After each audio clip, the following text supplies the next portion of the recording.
Alright everyone, welcome back to the channel. Today we're going to talk about the weekend's boxing action. But I really wanted to focus on the hype around Gabriela Fundora. She won again yesterday, beating Alexis Kubicki by round 7 KO. Now, I've been seeing a lot of different posts, people speaking about Gabriela Fundora. Is she the next face of women's boxing? Is she the best women's boxer out there at the moment? Not saying that she's got a better resume or a career or anything like that, but saying that pound for pound right now, is she the best women's boxer based on what she's accomplished and what she will accomplish, considering she's only 22, 23 years old? Now, for me, I've just got some big problems with this, and there's a few reasons. We're going to go run through them. We're going to start off with the obvious one. Now, Gabriela Fundora, much like her brother, have a significant height advantage, especially within the divisions that they fight. Now, I'm not a very big fan of that. I've said that multiple times that I think it's rubbish. I think it's horseshit. But technically, they're not breaking any rules. They're making the weight. They're fighting within their weight category. There is no height category. So technically, and for all intents and purposes, they aren't breaking any rules. They're fighting according to the guidelines that we've set out in the boxing community of you've just got to make weight and you're fine. I'm not a fan of these, like, Sebastian's like 6'6" fighting people 5'10", and we're going to talk about Gabriela Fundora more though. So Gabriela Fundora, she's now 17 wins, 9 knockouts, 0 losses, 0 draws, undisputed flyweight champion. Yep, she is definitely dominated within that division. Where it gets me is to be regarded as a great boxer, the best boxer, the best women's boxer, the best pound for pound boxer, the best whatever you want to call it, a legacy fighter, the next face of women's boxing. You've got to show me something that I go, wow, that is unbelievable. Now, we've seen that with Clarissa Shields. Clarissa Shields, 5-weight division world champion, 3 undisputed, 2 gold medals. We've seen it with Katie Taylor, undisputed in 2 divisions, gold medalist, beating pound for pound stars and world champions in Serrano, Chantel Cameron. I mean, she beat Serrano 3 times. Delphine Person, we're talking big names. Natasha Jones of the women's boxing. Clarissa Shields, her names aren't as long, but it also is a fact that she's gone through every single weight division and knocked over everybody that she has to. She hasn't settled for one division. And this is where I'm going to come to for Gabriela Fundora, is that she has to expand her horizons for me to start looking at her as a dominant force or a great women's boxer. She's cleared out a division that is quite easy to clear out for her. You look at some of the names that she's beaten, they're not great, amazing, big names. There are no fights I've seen, especially not in her last few, that you sit there before the fight and say, this fight could be close. This fight is very, very, very, very tight. It could go either way. For me, they've all been pretty standard. You even look at the odds, you can see how well Fundora goes into these fights as such a huge favorite. There's no real risk or reason to say in any of these fights that she's going to lose. And I think that comes a lot down to the WBC and her management team. Her management team, the same one as Sebastian, is phenomenal because they somehow draw the easiest fights over and over and over again. And it's unbelievable. You look at Sebastian, the fact that he got to choose to fight Jordell Booker. He's fighting Keith Thurman next. Tim Tszyu. I mean, I have big raps on Tim Tszyu, and I'm not going to slate him, but he knows that at his height, he's got a significant advantage against all these people. And when he was set with a task of Xander Zayas, someone that was likely to take the belt off him, he said, no, you can just have it and I'll keep moving on. And we even saw it with Brian Mendoza. He knocked the shit out of him. So for Gabriela Fundora, you look at her last 3 opponents, Alexis Kubicki, Marilyn Badillo, Gabriela Alanziz. They've been easy fights, in my opinion. They've been easy fights. None of them really coming into the fight, you think they've got a certain aspect to their game that's really going to trouble Gabriela Fundora, and their opponents haven't been up to scratch at all. Especially Marilyn Badillo. She went into that fight 19 wins and 1 draw, but then you look at her opponents and there's people on that record that have got like 6 wins and 27 losses and shit like this. And the big factor is she's 5'9". Her opponents recently 5'3", 5'3", 5'3". They're her last 3 opponents. And for me, there's 2 differences between the men and the women's. Gabriela Fundora can come into all these fights and all those opponents, I don't believe any of them have the ability to knock out Gabriela Fundora with 1 punch. Sebastian Fundora, though, all the opponents he takes on do have the ability to knock him out in 1 punch. And that's simply just, it's not just a weight thing, it's also a gender thing. The fact is those women do not have the power to knock out their opponents. They just don't. Unfortunately, they don't possess that power. I mean, Alexis Kubicki, 13 wins, 2 knockouts coming into that fight.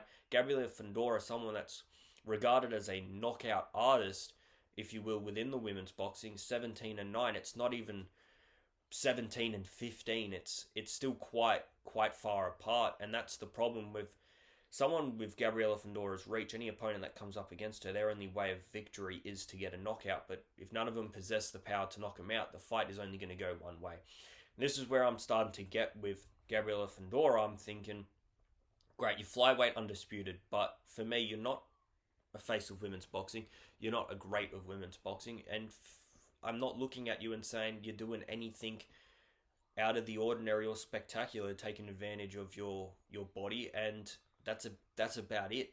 I do think she's a very technical boxer, and we're going to get onto that, right? But I do want to put my criticisms first before I give her what I think is very valuable credit. For me, the opponent's level isn't making me say Gabriela Fundora is a great fighter. The way in which she takes these fights and everything about it doesn't make me think you're a great fighter. I think it's very easy for someone standing nearly 6 foot tall to fight someone 5'3".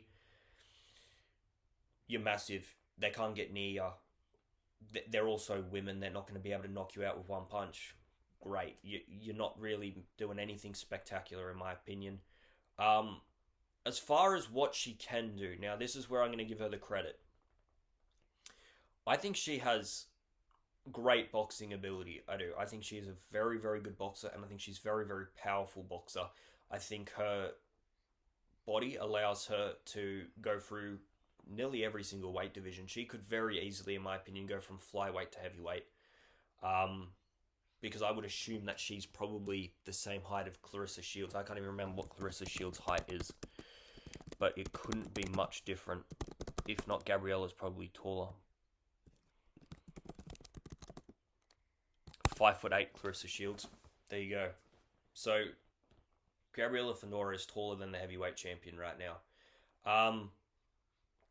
So what next for Gabriela Fundora? And this is where I'll start giving her credit, because I think there is a way in which she can really start to excel and become the face of women's boxing and become a great fighter. And that is moving through the weight divisions. Now, what her next opponent is will show me what sort of path we're going to see Fundora take. For me, there is a few opponents that I'd like her to take on. I think that Evelyn Bermudez, she just fought yesterday as well. Current IBF and WBO light flyweight champion. Beat Sarah Bailey yesterday by round 1 TKO. Currently 28 years of age, 22 knockouts.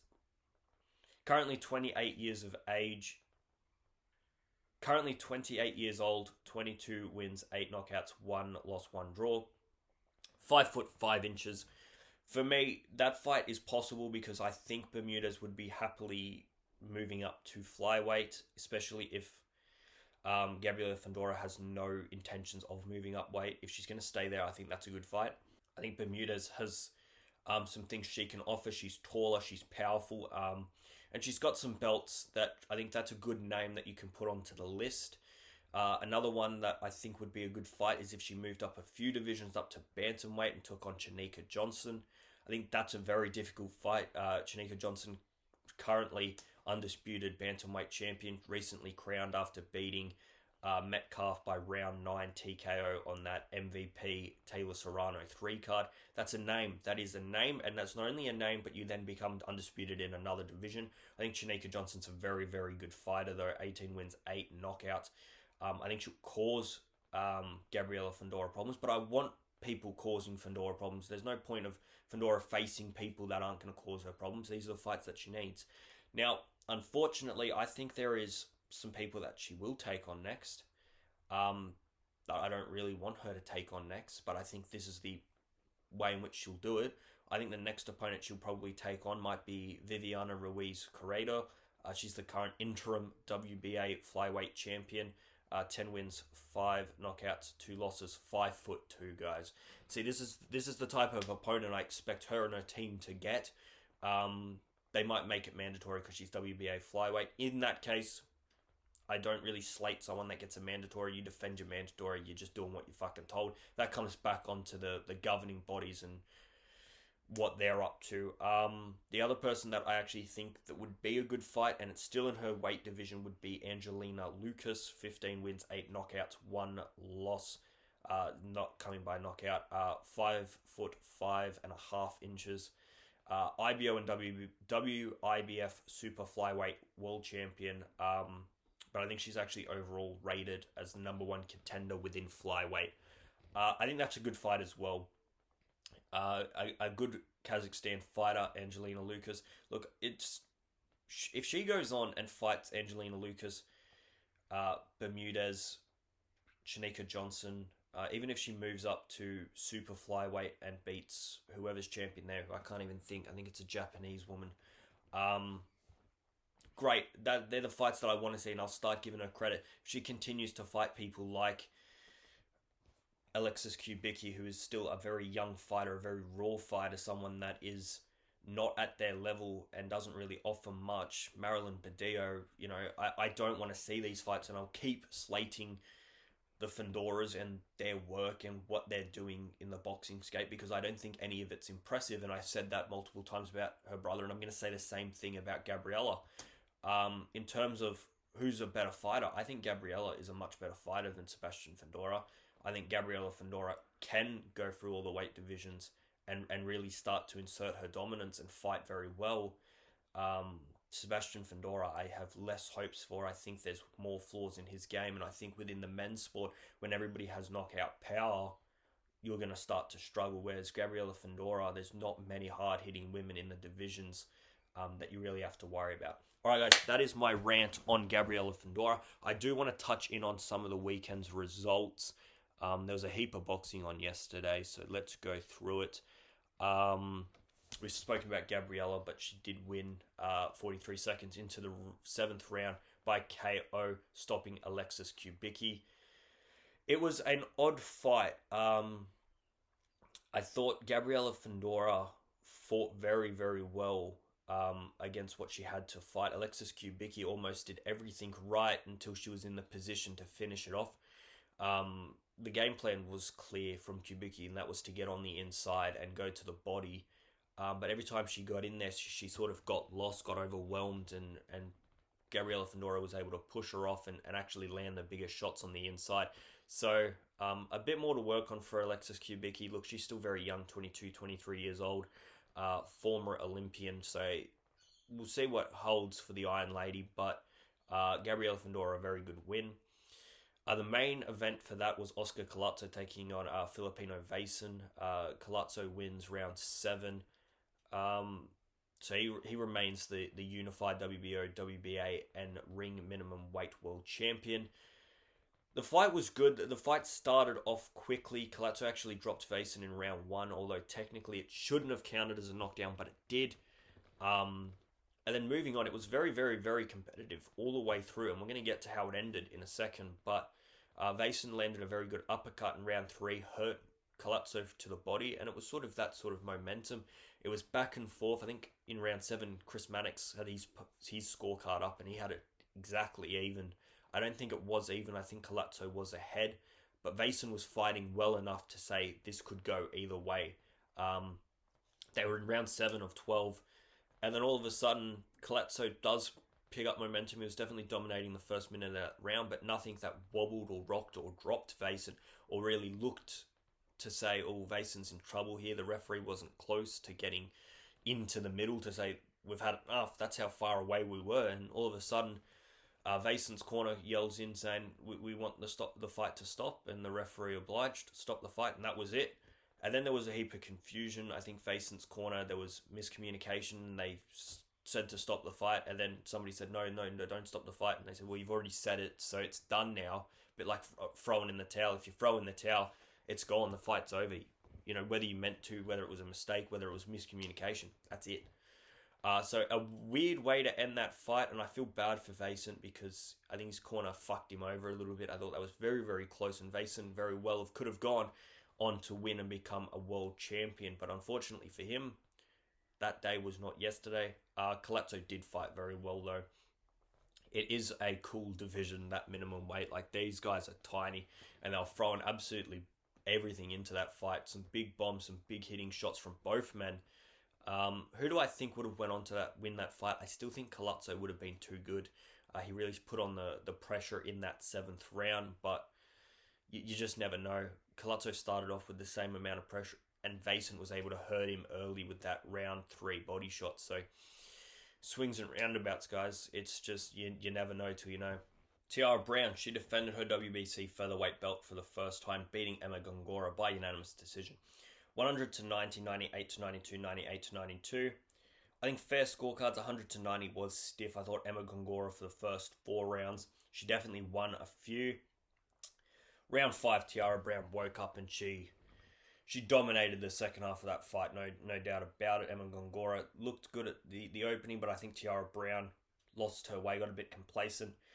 As soon as she switched the fight and started fighting the way that she likes in that phone booth, making it a hard fight, body and head punches, and just making it a brawl, Tiara Brown took control of that fight. Bit like what she did in the second half against Skye Nicholson when she really started to get into her own, but I think Tiara Brown will want to, in future, start quicker. Evelyn Bermudez, like I said earlier, she beat Sarah Bailey at the end of round 1. It was quite a good fight from Bermudez, quite easy. Lands a good right hand, drops Bailey. Bailey gets up wobbly, but still able to continue. Bermudez runs in, jab, and then an overhand right, slams her to the ground, and the fight's over. Evelyn Bermudez, she retains her 2 titles and becomes the WBA champion as well. So she's now junior flyweight, IBF, WBO, and WBA world champion. The final fight of the night that I will talk about is Brian Gorham. He won by unanimous decision, 99 to 91, 99 to 91, 98 to 92. He beat Omar Alamo. This was to become IBF North American Junior Welterweight Champion. Now, Brian Gorham is someone that is still a very, very young American prospect. Big hopes on him. Over 20 wins, undefeated. They had Shakur Stevenson on the commentary panel. He was very, very big on this kid. It's the first time I think I've watched him fight. I actually can't remember if I've seen him before, but he fought well. I think it was one of those fights that lots of young prospects have. You come up against an experienced veteran fighter. The fight doesn't go the way you want, but you still get out of there with a dominant decision. But there's parts of the fight that you look back on and you think, wow, I could have done this better. I had him hurt here. Why didn't I capitalize? I got a bit complacent here and I let him in and land a few shots. That was the sort of fight that came. No point in that fight did I think Alamo was really on top, or that he was going to go on and win the fight or stop Gorham. But there was a few times where he hit Gorham, and I thought, that's your inexperience coming through there, and you're going to have to learn to get that out of your game for when you come up against harder and harder opponents. But he got through it. I'm sure he would have liked the stoppage, but it didn't come. But he still gets a very dominant unanimous decision victory. All right, guys, that is everything for today. Like I said, I was a bit harsh on Gabriela Fundora because I do think she's got a lot of things to offer. I just think that if you want to become the next face of women's boxing, or you want to become a great boxer, I want to see you take on harder challenges than you have. And I think that's the one criticism. That's the main criticism that I have. And although she's really going to struggle to find someone her height, at standing 5'9", there's just not that many women boxers out there that are 5'9". Fighting at flyweight, especially you're fighting people that are 5'2". I want to see her take on harder challenges, whether that's moving up the weight divisions, whether that's taking on someone at bantamweight, whether it's taking on someone even one division higher. You know, let's start to see it. Let's start to do some things differently, because staying there undisputed at flyweight's nice. It's nice to have all those belts wrapped around you, but I think it's nicer to have 4 or 5 divisions worth of belts wrapped around you. So that's just my opinion. Leave all your thoughts in the comments below. Like, subscribe, and I'm out of here, guys. See ya.